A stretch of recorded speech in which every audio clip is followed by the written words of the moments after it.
Hey everyone, welcome back to the channel. Today I am making a cutting board. About halfway through the process, I decided I was going to record it and upload it for you guys to see how I do things and how I finish the cutting board.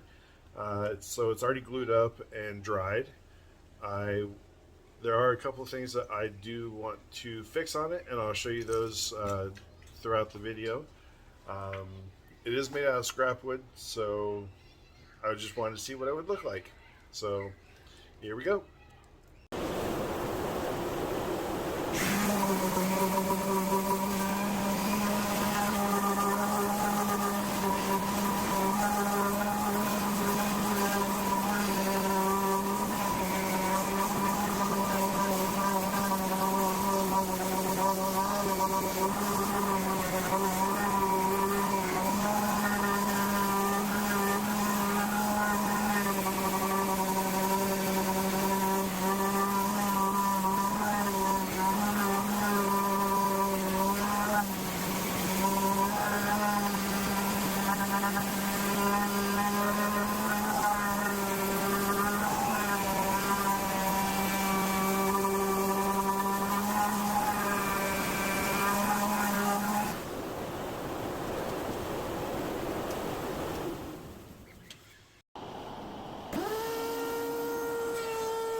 Alright, this is what it looks like after it's gone through the thickness planer. As you can see, I was told you about, there was a couple of defects. You'll see here, it's just ever so slight, but what you can do is you can get some wood that's just like that, sand it without dust collection, and grab some of the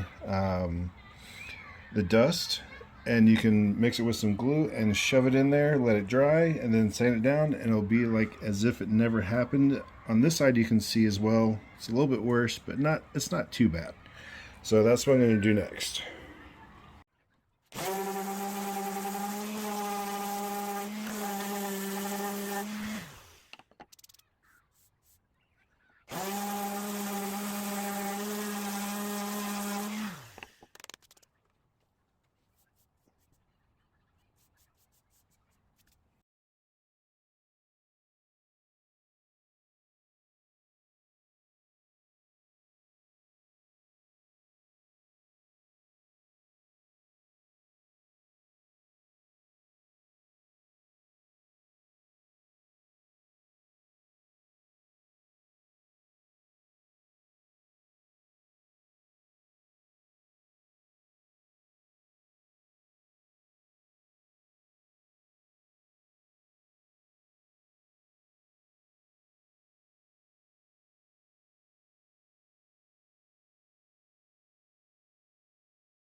Alright, now let's get down to its final size. It measures 12.5 inches this way and 15 3/4 left and right. So it's a decent sized cutting board for what the majority of other makers are making. I personally, I like my cutting boards a little bit on the bigger side, just because I like to cook as well, so I know about what size cutting board I like. So, but I'm going to go through the process. I'm going to finish the 120 grit that I already started. Then I'm going to jump to 220.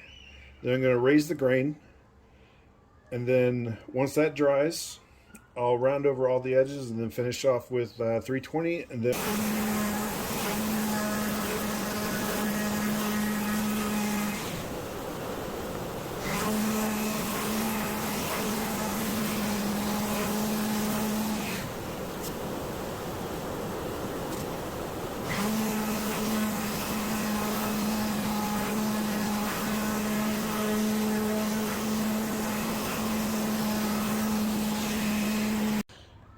And another cool thing about popping the grain is it'll kind of give you a preview of what the board will look like when it's done.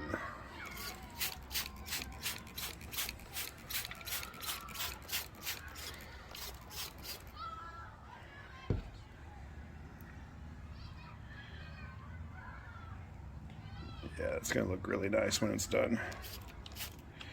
Now, you don't want to use too much water because it'll take forever to dry. And also, you want to kind of do all of it at once, especially if it's going to be suspended like how I have it with my those little pucks that you can get from Rockler, the biscuits.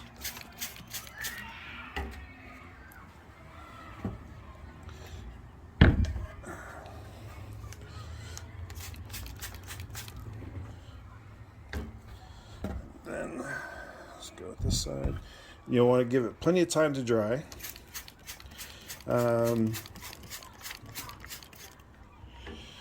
So you don't completely saturate it, you can use your hand. Let me get this guy right there. And this is what it will look like when it's done.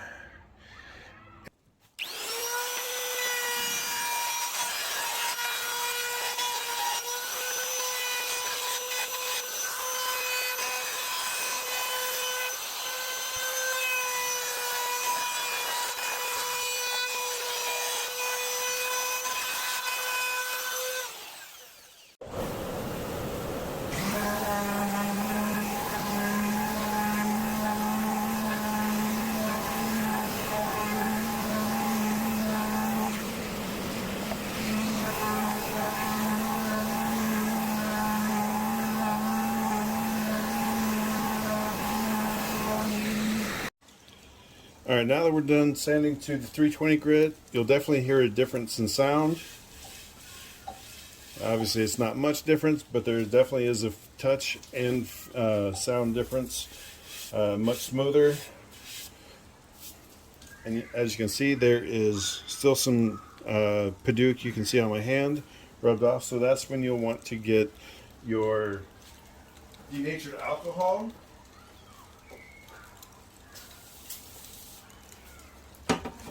And get some on there and wipe off all the sawdust,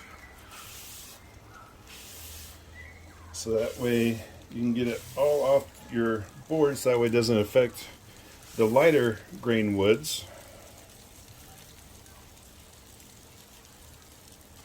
Just a quick rub down, you don't want to get it too wet, but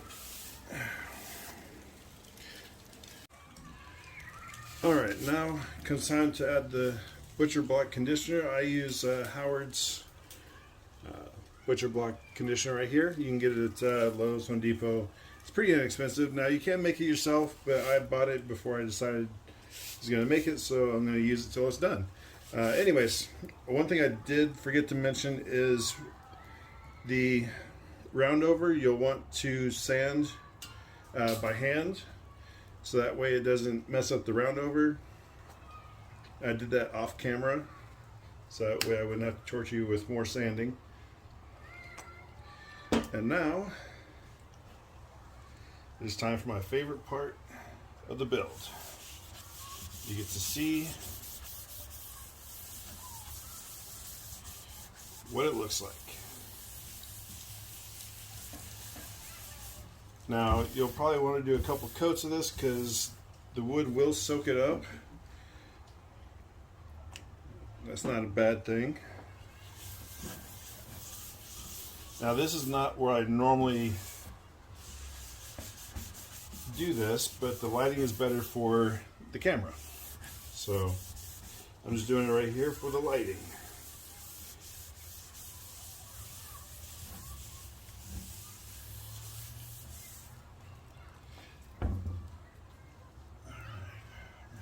Good.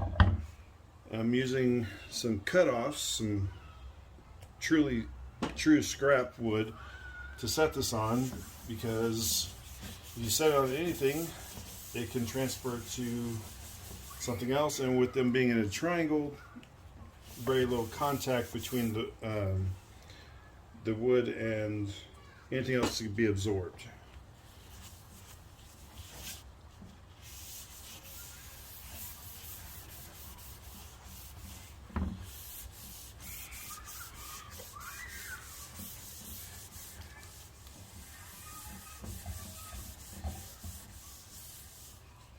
Now, one thing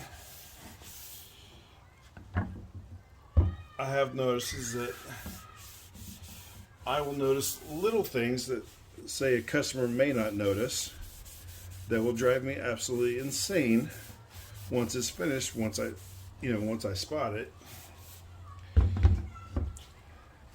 And the thing is, woodworkers, we are our own worst enemy. We want perfection. If we don't get perfection, we're not entirely happy about it. Now, whether it's something big or small, obviously the big stuff, we'll have to change just because we want to make sure the customer's happy. If it's something small that only we'll notice, the customer more than likely will never notice it. And that's just part of the craft itself of being a woodworker, is that you'll notice the smallest of little details and it will drive you nuts. So, alright, so I've got the second one on. I'll probably let it sit for about an hour or so. Maybe. I think the directions say 3 to 4 coats.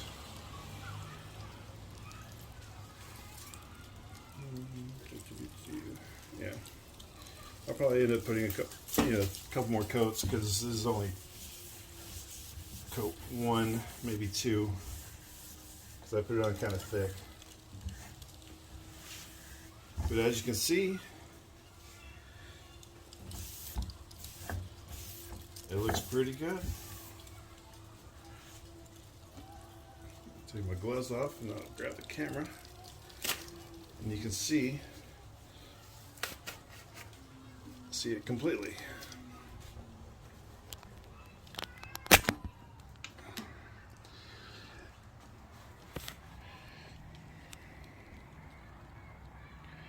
You can see the curly maple with all of its gloriousness, and as you go over, you can see how it will change. Just look at that. That's beautiful. I may keep this one for myself. But yeah, that's how it goes. If you like what you saw, you know what to do. If you have any tips for me or comments, go ahead and leave them down below. I appreciate everything. That's all feedback, even the negative stuff. It's kind of fun.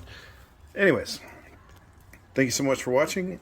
See you in the next video. And then, the next video, I'm going to be building a bath caddy for my wife. As a little surprise for her, because she loves to take baths, and I want to build her a bathtub caddy. All right, see you in the next video.